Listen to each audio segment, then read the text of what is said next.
Hello बच्चों, कैसे आप सभी का एक बार फिर से स्वागत करता हूं आपका अपना चैनल मेक माई स्टडी पर। दोस्तों, आज का जो टॉपिक होने वाली है, आज का जो सेशन वाला है वो काफ़ी मज़ेदार होने वाला है, क्योंकि मैंने आपसे वादा किया हूं कि मैं डाइजेस्टिव सिस्टम के जितने भी पार्ट होते हैं उन पार्ट का टॉपिक बाय टॉपिक आपको क्लियर में डिटेल में आपको समझाने का प्रयास करूँगा, ताकि आप किसी भी एग्जाम का, चाहे वो बोर्ड का तो दे रहे हो तो बोर्ड में तो आना ही है, अगर आप किसी कम्पिटिटिव एग्जाम की तैयारी कर रहे हो तो उसके लिए आपके बेसिक को जो है मजबूत करेगा। क्योंकि मेरा मकसद है एनसीईआरटी का एक एक टॉपिक आपके सामने रखना, ताकि एग्जाम में आपको डायरेक्ट क्वेश्चन मिले।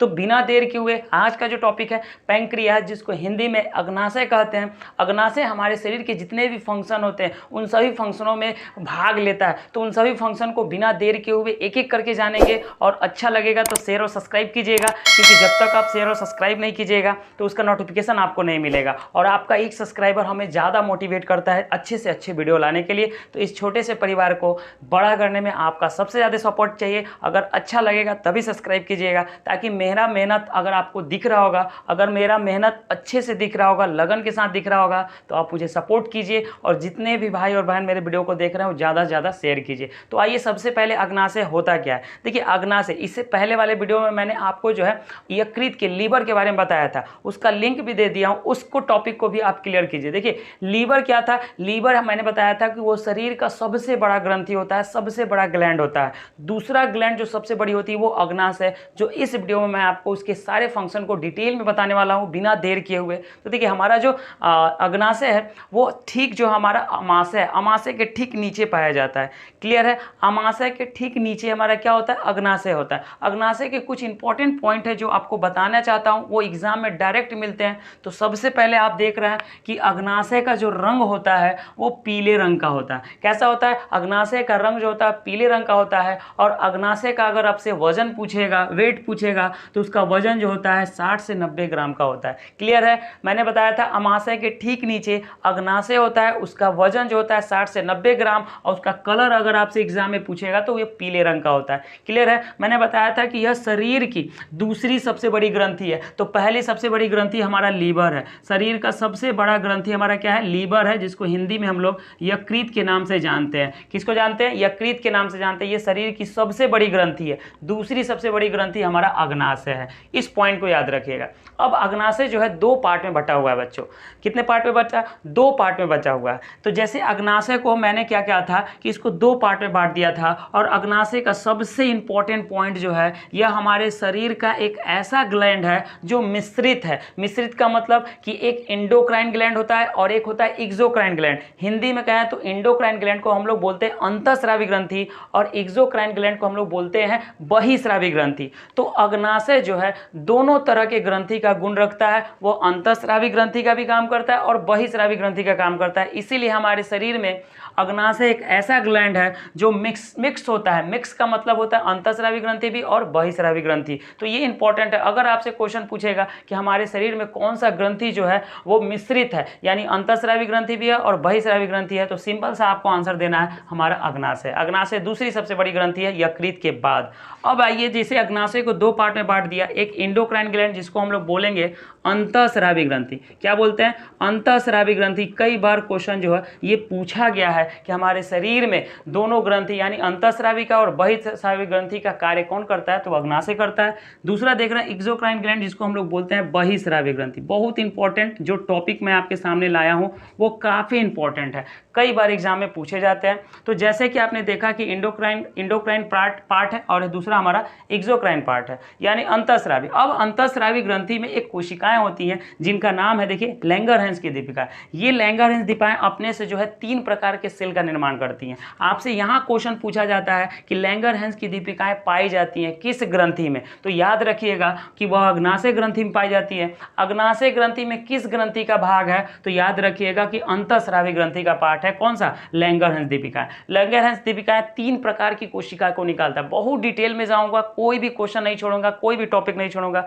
क्योंकि मेरा पूरा भरोसा है पूरा वादा है कि आपके साथ बेईमानी नहीं करना है। एक एक टॉपिक मैं आपको डिस्कशन करूंगा। तो लैंगरहंस दीपिकाएं जो है 3 तरह के सेल का निर्माण करती हैं, अल्फा सेल, बीटा सेल और गामा सेल। अब ये तीनों सेल क्या करती हैं, हार्मोन्स का निकालती हैं। क्या निकालती है, हार्मोन्स को निकालती हैं। कौन कौन सा हार्मोन, तो अगर आपसे क्वेश्चन पूछेगा कि जो अल्फा सेल है वो किस टाइप के हार्मोन्स का निर्माण करती है, तो ग्लूकेगॉन, क्या करेंगे, ग्लूकेगॉन। बीटा सेल जो है वो इंसुलिन का, जो इंपॉर्टेंट, मैं इसके बारे में डिटेल बात करूंगा, अब टेंशन मत लीजिएगा। तीसरा हमारा गामा सेल है, वो सोमैटोस्टेटिन एक प्रकार का हार्मोन्स को निकालता है। देखिए अंतःस्रावी ग्रंथि और बहिःस्रावी ग्रंथि में दो अंतर यही है कि जो हमारा एंडोक्राइन ग्लैंड है ये हार्मोन्स को निकालता है, और मैंने इससे पहले वाले वीडियो में बता चुका हूं कि हार्मोन्स और एंजाइम। तो जब अंतःस्रावी ग्रंथि हार्मोन्स को निकालता है तो जो बहिःस्रावी ग्रंथि है ये हमारा कहीं ना कहीं एंजाइम को निकालता है। किसको निकालता है, एंजाइम। अब एंजाइम और हार्मोन्स में अंतर क्या होता है, हार्मोन्स हमारे डायरेक्ट ब्लड में मिल जाता है, और एंजाइम जो है छोटी छोटी पतली पतली जो डक्ट होते हैं, डक्ट यानी नली होते हैं,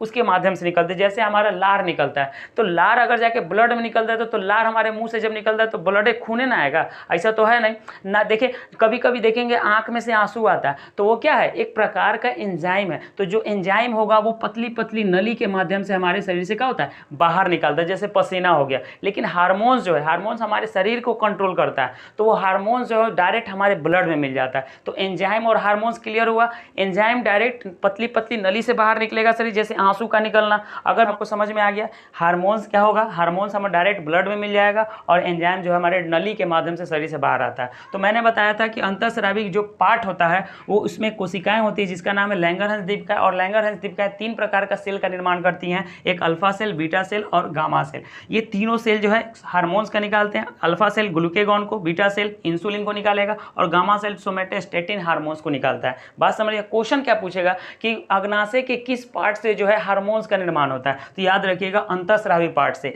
किस पार्ट से जो है एंजाइम का निर्माण होता है, तो आप याद रखिएगा बहिःस्रावी पार्ट से। अब आइए बहिःस्रावी की बात करते हैं। तो बहिःस्रावी पार्ट जो होता है वो 3 तरह के एंजाइम निकालता है। एक एंजाइम हमारा ट्रिप्सिन है, दूसरा एमाइलेज है, और तीसरा लाइपेज है। ये एंजाइम के बारे में चर्चा करेंगे डिटेल से, और इन हार्मोन्स के बारे में भी डिटेल से चर्चा करूंगा। अब आइए इन तीनों हार्मोन्स के बारे में जानते हैं, और ये तीनों एंजाइम के बारे में जानते हैं। कितनी इंपॉर्टेंट इसकी जो एग्जाम में जो है महत्व तो बहुत ज़्यादा है। तो ये बातें जो बेसिक थी आपको समझ में आ गया। अब आइए इन तीनों के बारे में अच्छे से जानकारी लेते हैं। समझते हैं जो अग्नाशय के एग्ज़ाम में पूछे जाते हैं जो क्वेश्चन, जो काफ़ी इंपॉर्टेंट पॉइंट है, मैं उस टॉपिक को डिस्कशन करने जा रहा हूं। लेकिन इस टॉपिक को समझाने से पहले आपसे रिक्वेस्ट करूंगा कि आप कृपया अपने सीट को बांध लीजिए, क्योंकि मैं जो बातें बताने जा रहा हूं वो ऐसा कोई एग्ज़ाम ही नहीं है जो इससे क्वेश्चन ना बने। तो आइए अब समझते हैं कि अग्नाशय का जो सबसे इंपॉर्टेंट पॉइंट है जो कहीं ना कहीं आपको एग्जाम में देखने को मिलेगा। जैसा कि आप देख रहे हैं कि मैंने इसको बताया है कि एक प्रकार का मिश्रित ग्रंथि है, यानी हमारे बॉडी में अग्नाशय एक ऐसा ग्लैंड है जो अंतःस्रावी ग्रंथि और बहिःस्रावी ग्रंथि का काम करता है। मैंने बताया कि अंतःस्रावी ग्रंथि क्या करता है कि वो हार्मोन्स को निकालता है, और बहिःस्रावी ग्रंथि वो एंजाइम को निकालता है। तो वो कौन कौन से हार्मोन्स हैं, उन बातों को चर्चा बहुत बेसिक से और डिटेल में करने वाले हैं। ध्यान से देखिएगा, और अपना न हो तो सीट बेल्ट जो है उसको बांध लीजिएगा, कि अब जो टॉपिक होने वाला है वो गर्दा होने वाला है। जैसे कि आप देख रहे हैं, मैंने आपको बताया था कि मिश्रित ग्रंथि 2 पार्ट में बटा हुआ है, एक एंडोक्राइन पार्ट में और एक एक्सोक्राइन पार्ट में, यानी अंतःस्रावी पार्ट में और दूसरा बहिःस्रावी पार्ट में।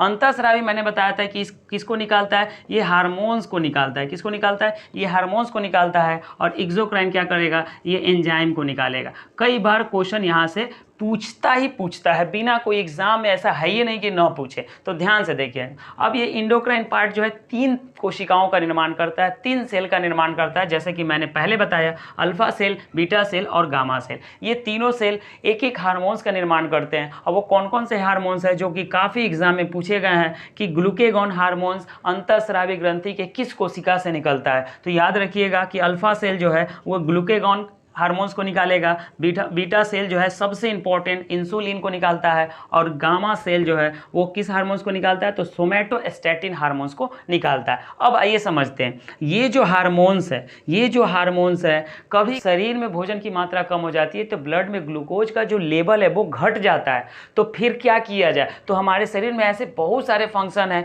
जो ऑटोमेटिकली उसके ब्लड की शुगर को क्या करता है, बढ़ा देता है। कई बार देखते होंगे कि कई लोग को जो है शुगर की जो है इतना ना लो हो गया कि वो बेहोश हो गया। तो उस टाइम जो हमारे शरीर में कौन सा हार्मोन काम करता है? तो जब शरीर के ब्लड में जब ग्लूकोज की मात्रा गिर जाएगी तो ये हार्मोन्स काम करता है जिसका नाम है ग्लूकेगॉन। ये हार्मोन्स क्या करता है? ग्लाइकेजॉन जो है हमारा ये देखिए ग्लाइकोजेन जो है उसकी मात्रा को बढ़ाकर किस में बदल देता है? ग्लूकोज में बदल देता है। और जैसे ग्लाइकोजेन को बदल के ग्लूकोज में ला देता है तो ग्लूकोज क्या करता है? ब्लड में जो ग्लूकोज की मात्रा कम हो गई है उसकी वो क्या करता है? बढ़ा देता है और सामान्य स्थिति पर ला देता है ताकि व्यक्ति जो है स्वस्थ हो सके।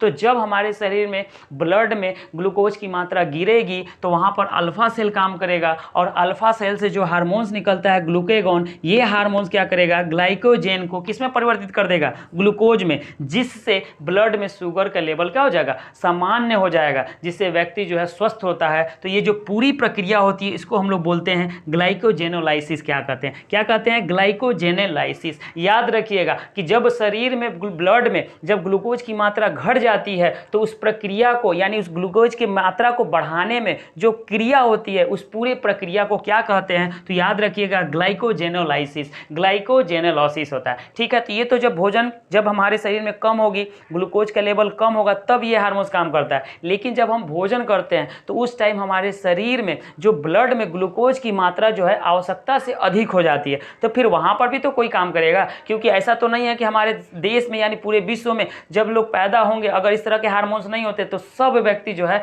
कहीं ना कहीं डायबिटीज का रोगी होता, कहीं ना कहीं होता ही। लेकिन हम लोग कहीं ना कहीं स्वस्थ हैं। क्यों स्वस्थ हैं? तो कहीं ना कहीं ये जो हार्मोन्स हैं वो हमारे शरीर में वर्क कर रहे हैं, काम कर रहे हैं, जिसकी वजह से हम शुगर के पेशेंट नहीं होते। लेकिन किसी कारणवश लोग जो है शुगर के पेशेंट हो जाते हैं। कैसे हो जाते हैं मैं वो भी डिस्कशन करूंगा। अब आइए, जब शरीर में जब भोजन की मात्रा बढ़ती है तो ब्लड में शुगर का लेवल बढ़ जाता है। तो जब लेवल का बढ़ेगा तो कहीं ना कहीं दिक्कत है, उसको मेंटेनेंस तो करना है। तो मेंटेनेंस करने के लिए हमारा बीटा सेल काम करता है और बीटा सेल एक हार्मोन्स का निकालता है जिसका नाम है इंसुलिन। सबसे ज्यादा इंपॉर्टेंट है ये बीटा सेल किस हार्मोन्स का निकालता है? वो इंसुलिन को निकालेगा। और इंसुलिन क्या करेगा? ग्लूकोज की मात्रा जो बढ़ गई है उसको घटाएगा, यानी ग्लूकोज को किस में बदल देगा? तो ग्लाइकोजेन में। ग्लूकोज की मात्रा को किस में बदल देगा? ग्लाइकोजेन में। तो जो ग्लूकोज की जो मात्रा है जो आवश्यकता से अधिक हो गई वो किस में परिवर्तित हो गया? ग्लाइकोजेन में। तो ये पूरी प्रक्रिया क्या कहलाती है? तो ग्लाइकोजेनेसिस कहलाती है। ये सबसे इंपॉर्टेंट है। यानी जब शुगर के लेवल को कम किया जाता है तो ग्लाइकोजेनेसिस, और जब शुगर के लेवल को बढ़ाया जाता है तो प्रक्रिया क्या कहलाती है? ग्लाइकोजेनोलाइसिस कहलाता है। ये बात समझ में आ रही है?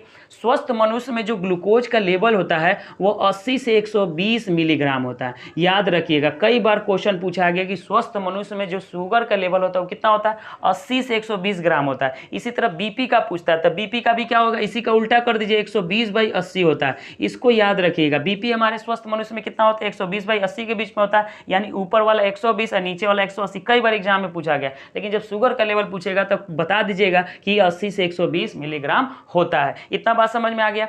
अक्सर हमारे देश में कई बार क्वेश्चन पूछा गया है कि विश्व में किस देश को जो है शुगर की राजधानी कहा जाता है? तो शुगर की राजधानी का जो हम लोग अवार्ड लिए है वो भारत लिया है।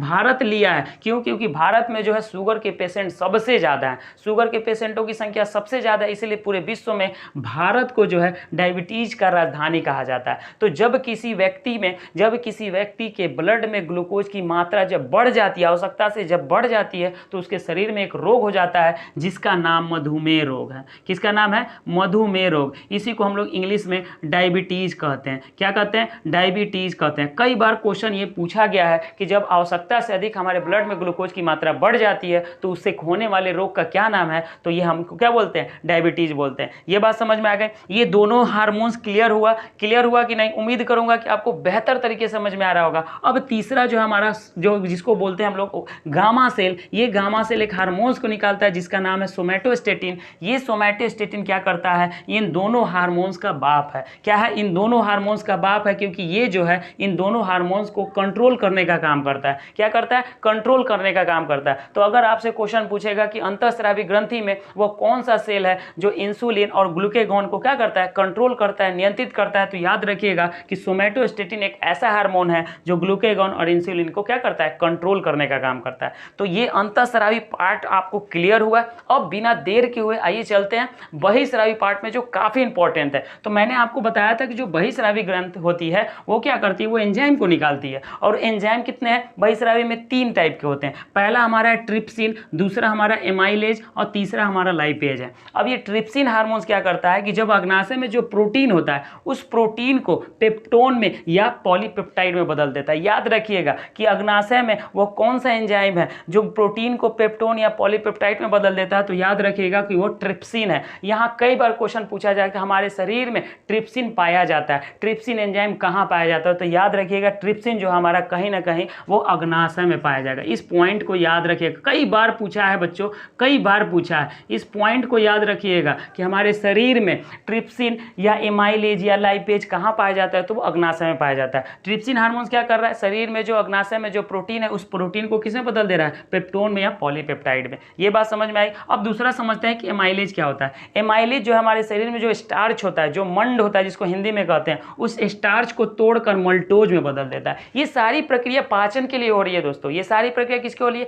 पाचन के लिए। तो ये हमारा एमाइलेज जो एंजाइम है वो स्टार्च को किसमें बदल देता है, मल्टोज में बदल देता है। तो यहाँ भी क्वेश्चन पूछेगा कि एमाइलेज जो है स्टार्च को किसमें परिवर्तित कर देता है, तो आपसे ऑप्शन में मल्टोज रहेगा, तो इसको टिक कर दीजिएगा। क्लियर है ना। देखिए लास्ट हमारा जो एंजाइम है वो है लाइपेज। लाइपेज क्या करता है, फैट्स को या जिसको हम लोग कह सकते हैं वसा को जो है तोड़कर किसमें बदल देता है, तो ग्लिसरॉल में बदल देता है। तो ये पूरी प्रक्रिया एक अग्नाशय में होता है जो मैंने आपको डिटेल में बताने का प्रयास किया हूँ। एक पॉइंट और याद रखिए, अक्सर आपसे पूछा जाता है कि विश्व में मधुमेह रोग मनाया जाता है, विश्व में मधुमेह रोग मनाया जाता है। तो याद रखिएगा कि ये 14 नवंबर को मनाया जाता है। कब मनाया जाता है, 14 नवंबर को मनाया जाता है। याद रखिएगा क्या मनाया जाता है, 14 नवंबर को। अगर आपको देश में पूछेगा यानी हमारे भारत में कब मनाया जाता है, राष्ट्रीय स्तर पर कब मनाया जाता है, तो ये राष्ट्रीय स्तर पर मनाया जाता है 27 जून को। याद रखिएगा, यानी पूरे विश्व में मधुमेह कब मनाया जाता है, 14 नवंबर को, और हमारे देश में राष्ट्रीय मधुमेह दिवस कब मनाया जाता है, तो 27 जून को। तो ये सारी पॉइंट जो है आपकी एग्जाम में पूछा जाएगा। आप किसी भी एग्जाम की तैयारी कर रहे हो, चाहे बोर्ड का दे रहे हो, चाहे वो कॉम्पिटिटिव एग्जाम की तैयारी कर रहे हैं,